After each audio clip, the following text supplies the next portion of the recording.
Las ciudades se comportan como un organismo vivo. Nacen, crecen y se desarrollan. Pero, ¿qué pasa cuando su población se multiplica y crece a pasos acelerados? Grandes desafíos para el acceso a la vivienda. En América Latina, 23,5% de habitantes viven tugurios. Eso es uno de los grandes temas que nos preocupa desde Naciones Unidas. Pero en Colombia, los problemas de vivienda y urbanización partieron de una situación más compleja que en el resto de Latinoamérica. Sin duda, todos los procesos violentos que ha sufrido este país han agudizado las migraciones del campo a la ciudad. Colombia pasó de ser un país rural, ahora en el campo apenas queda el 25 al 30% de la población. Este país tiene muchas diferencias. Las brechas entre los ricos y los pobres que son todavía muy grandes, vergonzosas.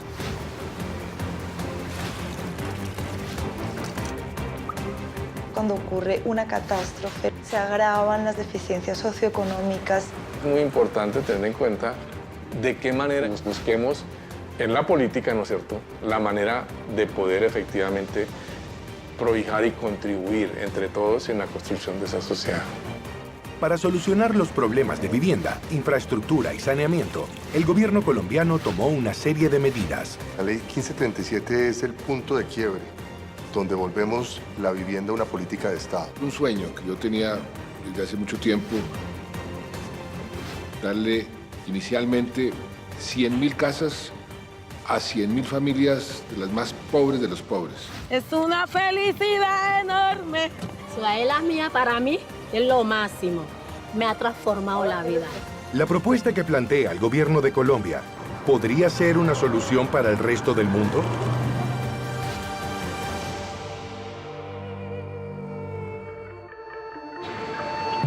Se estima que para el año 2050 se alcance la cifra del 75% de habitantes en ciudades. Todo esto genera grandes desafíos para el acceso a la vivienda, para la producción de hábitat sostenible, de urbanización adecuada, etc. Se crean procesos de ocupación del territorio, pero que no tienen servicios públicos, que no tienen articulación a los procesos de transporte, que obviamente no tienen tampoco escuelas. Según la Organización de las Naciones Unidas, en el año 2030 habrá en el mundo 1.000 millones de personas más que en la actualidad. Como consecuencia de ese crecimiento acelerado, el 40% necesitará viviendas, infraestructura básica y saneamiento. Si bien entendemos que un cuarto de la población mundial vive en tugurios, en América Latina la media está muy cerca de ese porcentaje, hablando en 23,5% de habitantes en asentamientos precarios. Pero en Colombia, los problemas de vivienda y urbanización partieron de una situación más compleja que en el resto de Latinoamérica. El conflicto armado es algo que no se puede separar de lo que son hoy las ciudades colombianas.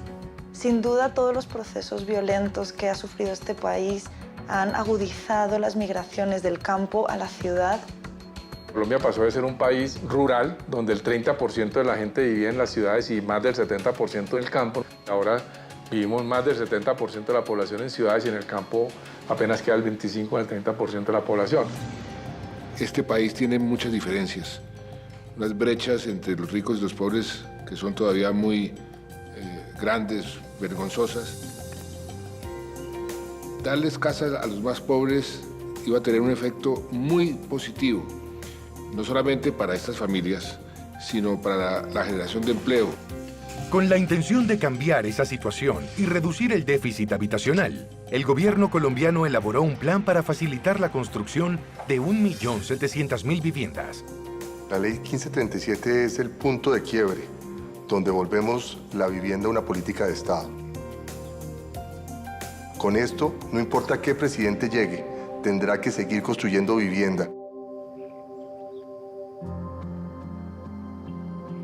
A mí me mandaron a desocupar donde yo vivía porque se escuchaba decir que venía un grupo, que ya venía emprendiendo los ranchos. Fue algo espantoso que casi no me gusta hablar. Fueron 2 masacres que pasé y esas son cosas terribles. Desde 2007 buscando vivienda y hasta que se llegó el día que me dijeron, sí te aprobaron la vivienda. Y eso para mí fue una alegría, porque imagínense. Un sueño que yo tenía desde hace mucho tiempo, darle inicialmente 100.000 casas a 100.000 familias de las más pobres de los pobres, familias que nunca se habían imaginado que iban a poder tener una casa propia. Cuando yo supe que ya mi casa ya era aprobada, eso fue una alegría porque, eso para mí era como un sueño hecho realidad, porque yo tenía la esperanza de algún día tener mi casa y bueno, ya la tengo y ahora sí, yo digo, bueno, ahora sí tengo mi casa y eso es una alegría inmensa.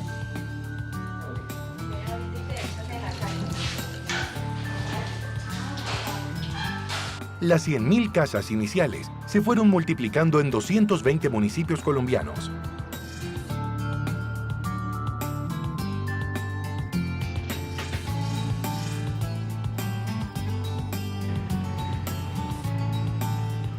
Decidimos que los más vulnerables, que los que más necesitan esas casas serían los primeros beneficiarios. Las mujeres han sido las más víctimas de las víctimas del conflicto armado. Mi nombre es Yasmina Moreno Ser. Yo viví en Río Quito, Boque Apartado. De allá me desplacé en el 2002. Fue por medio de la violencia, huyendo como fuera uno un animal. Conseguí una casa en el barrio Kennedy. Acceso al agua potable no. Teníamos cuando llovía. Me mojaba. Mucha gotera. Mucho hueco. Vivía en una situación muy difícil. Las víctimas tienen una prioridad en la distribución de estas casas, de estos subsidios. En la ciudad de Quibdó, en el noroeste de Colombia, el Ministerio de Vivienda construyó una ciudad dentro de otra ciudad, Ciudadela Mía. Yo me presenté allá a la Ciudadela Mía. Me tocó hacer trámites, los papeles. Pues yo decía, eso es mentira, yo no voy a salir, eso es mentira, yo no voy a salir. Me decían, tenés que ser positiva, que sí, tenés tu casa. Al tiempo me llamaron y me alegré y me vine con mis niños. ¡Adiós, vecinos!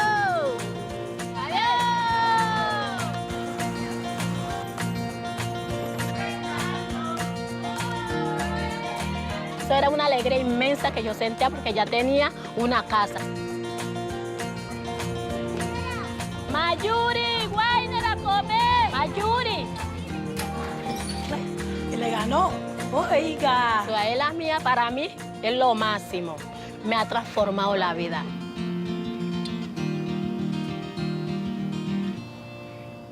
Cuando hablamos de urbanización es muy importante que no hablemos solo de vivienda. Tú tienes en las urbanizaciones posibilidades de que el tiempo libre te sirva para interactuar y mejorar tus relaciones con el otro. Básicamente esa es la definición de calidad de vida. Estamos haciendo una política de mediano y largo plazo y es una política que realmente va a ser fundamental para la paz y para el progreso de este país hacia el futuro. Además de la entrega de viviendas gratuitas, el gobierno implementó diferentes tipos de subsidios, incluso para los colombianos que ya tenían vivienda propia. Le estamos dando subsidios que equivalen al 43% de lo que vale esa vivienda.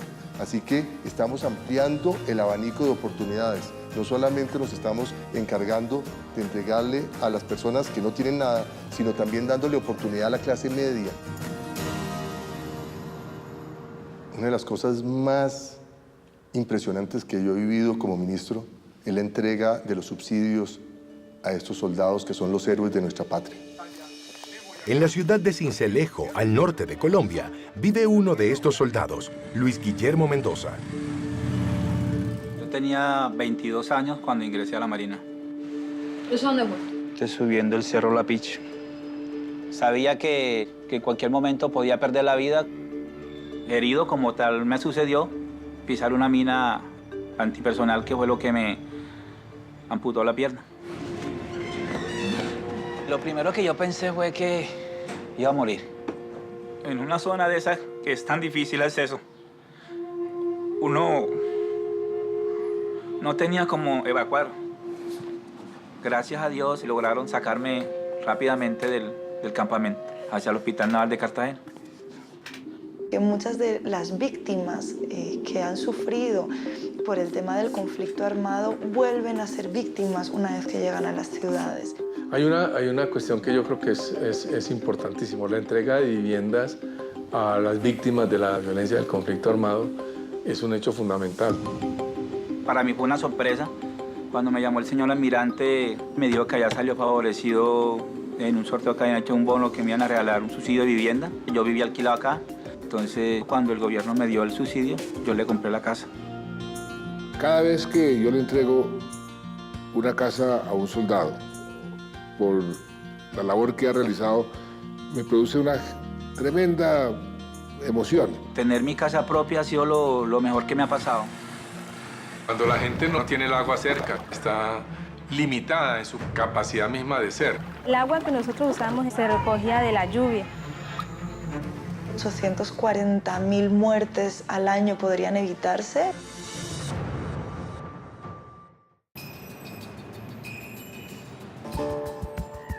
En el 2015, la población mundial alcanzó los 7.300 millones de personas y este crecimiento acelerado generó problemas de acceso a la vivienda, de infraestructura básica y saneamiento. Según la Organización Mundial de la Salud, en la actualidad, 2.100 millones de personas no tienen agua potable y más de 4.200 millones no tienen saneamiento. El agua contaminada, por supuesto, es peligrosa para la salud. Según la OMS, alrededor de 840.000 muertes al año podrían evitarse por las cuestiones de agua, saneamiento e higiene. América Latina es una de las regiones más ricas del mundo en cuestiones hídricas y sin embargo también acarrea muchos problemas en la falta de acceso a agua y cuestiones de saneamiento. Nosotros nos dimos cuenta que las necesidades básicas en este proceso novedoso de luchar contra la pobreza a través de la utilización del índice multidimensional, que muchas veces no bastaba con llevarles el agua al frente de la casa, había que conectarles el agua y ayudarlos a que utilizaran bien el agua. El gobierno colombiano elaboró un plan estratégico para llevar redes de conexión intradomiciliarias a zonas donde solo podían abastecerse de agua de lluvia. Entregamos 7.5 billones de pesos para hacer estas inversiones de agua potable y saneamiento básico. Esa cantidad de recursos se destinaron para que más de 6.300.000 colombianos tengan acueducto y 7 millones de colombianos alcantarillado.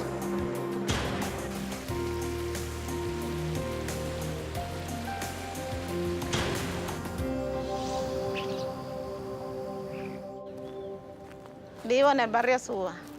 Vivíamos un momento difícil por lo que nos tocaba salir lejos a buscar el agua. Cuando llovía nos tocaba ir por allá por una cañada de la Cascorma a coger agua por allá. La teníamos contaminada porque ya la gente se subían a jabonar y se bañaban ahí, entonces agua caía sucia a los pozos donde cogíamos el agua. Nos tocaba volver a limpiar, a esperar, a limpiar el pozo para recoger el agua para tomar. Y ahora, gracias a Dios, que ya nos pusieron hace un año que tenemos ya el acueducto. Nos cambió muchísimo porque ahora ya no tenemos que salir a madrugada a coger el agua por allá, sino que la tenemos en la casa, gracias a Dios.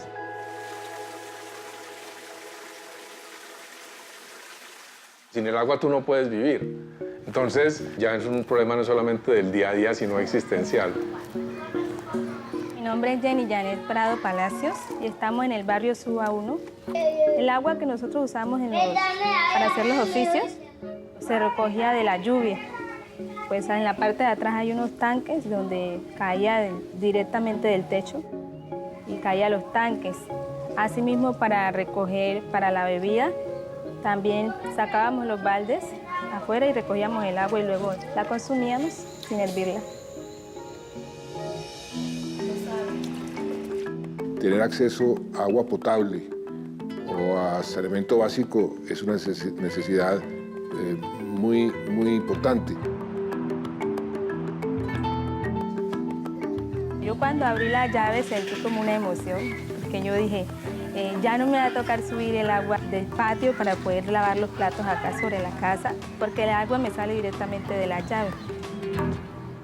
Estamos entregando viviendas que tienen aproximadamente entre 40 a 60 metros, dependiendo del lugar donde se entrega. Estamos entregando viviendas que tienen 2 habitaciones, adicionalmente sala comedor, una cocina, un patio y un baño totalmente digno.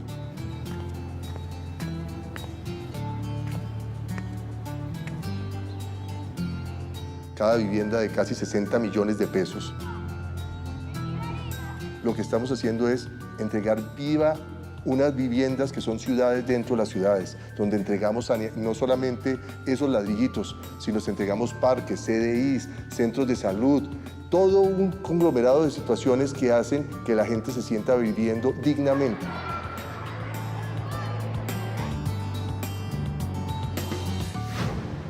Se llevó la casa al río y eso era una ola así grande. Cuando ocurre una catástrofe, se agravan las deficiencias socioeconómicas. No pude rescatar nada, ni mi casa.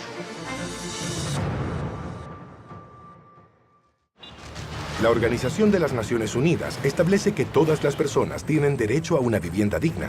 Sin embargo, aún hay 1.000 millones de personas que viven en asentamientos precarios y cada vez que acontece una catástrofe climática, la situación empeora aún más. El nivel de complejidad para la reconstrucción después de una catástrofe es altísimo, ya que las comunidades afectadas no solo han sido afectadas en los términos físicos, sino también en los términos sociales, de tejido, de medios de vida, etc. Según la ONU, cada año los desastres naturales perjudican a más de 220 millones de personas y ocasionan pérdidas económicas que alcanzan los 300.000 millones de dólares. Las consecuencias de las catástrofes en los países dependen de su nivel de preparación, porque muchas veces cuando ocurre una catástrofe lo que acaba pasando es que se agravan las deficiencias económicas, las condiciones existentes medioambientales, etc. Y quizá ese sea uno de los mayores retos en países como Colombia. Colombia es un país muy vulnerable ante el cambio climático. El gobierno ha aprendido muchísimo a afrontar los desastres naturales. En el 2015 ocurrió una tragedia en el departamento de Antioquia, donde se encuentra el municipio de Salgar. Allí, la creciente de la quebrada La Liboriana dejó un saldo de 104 muertos, 12 personas desaparecidas y más de 300 casas afectadas.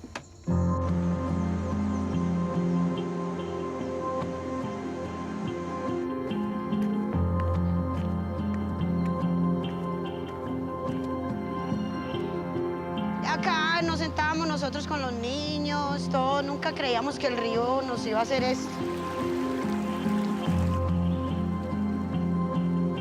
Todos creíamos que nos íbamos a ir en ese momento.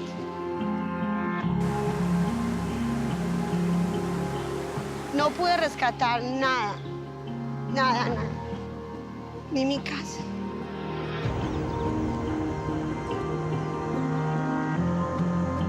Todo se lo llevó el lodo, las piedras, el río, acabó con todo. Quedamos en la calle. Cuando logramos salir, eso fue en segundos, que nos tiramos afuera cuando se llevó la casa al río. Y eso era una ola así grande, como de un humo negro grande. Eso fue una cosa muy impresionante, muy miedosa. Yo pensé que ese día me iba a morir. En el proceso de aprender a afrontar los desastres, creamos toda una institucionalidad dentro de los que estaba la unidad de gestión de riesgo y el manejo de desastres.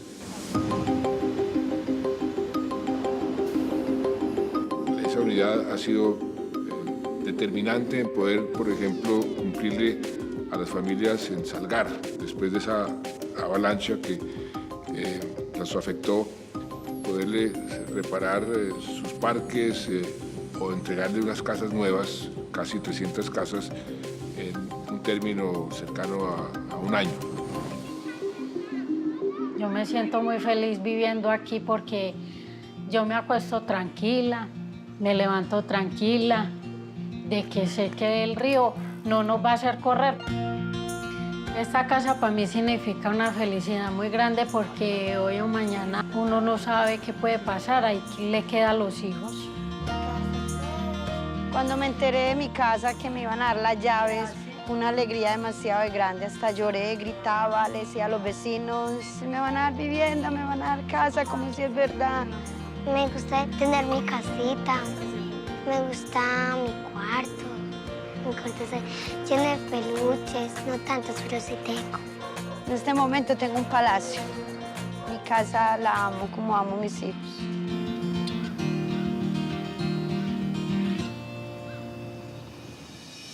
Dos años después de la catástrofe de Salgar, Colombia sufrió otra tragedia. En la región de Putumayo, el desborde de 3 ríos provocó una avalancha que arrasó viviendas, vehículos y puentes y dejó un saldo de 350 muertos y más de 400 desaparecidos. Lo que estamos haciendo en el Putumayo son 1.209 viviendas que vamos a entregar. Son fundamentales en ese proceso de un pueblo resiliente como Mocoa. Esa cara de satisfacción, esa felicidad de las familias cuando les mostramos sus casas, dónde eran a vivir y sobre todo el cambio que les produce en su calidad de vida, es algo muy satisfactorio.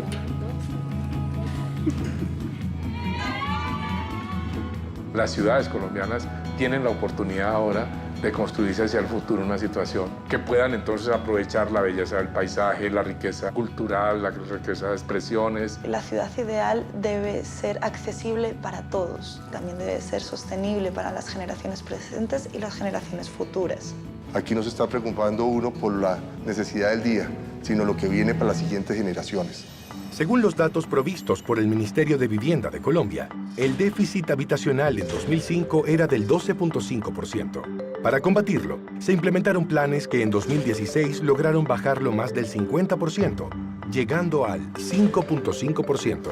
Para llevar adelante este plan, se inició la construcción de más de 1.700.000 casas, 130.000 gratuitas, con una dimensión de 50 metros cuadrados y un costo promedio de $17.000 por casa, entregadas en ecosistema sostenible con parques, CDI, colegios, centros de salud y todos los servicios públicos. Se ha llevado agua potable a más de 6.300.000 colombianos y alcantarillado a 7 millones. Esta serie de medidas beneficia a millones de personas, pero su alcance es aún mayor. También genera, al cerrar las brechas, genera hacer de Colombia un país más equitativo y ese es otro componente importante en la construcción de la paz. En cada uno de los lugares de nuestro país estamos sembrando la paz a través de la vivienda, agua potable y saneamiento básico.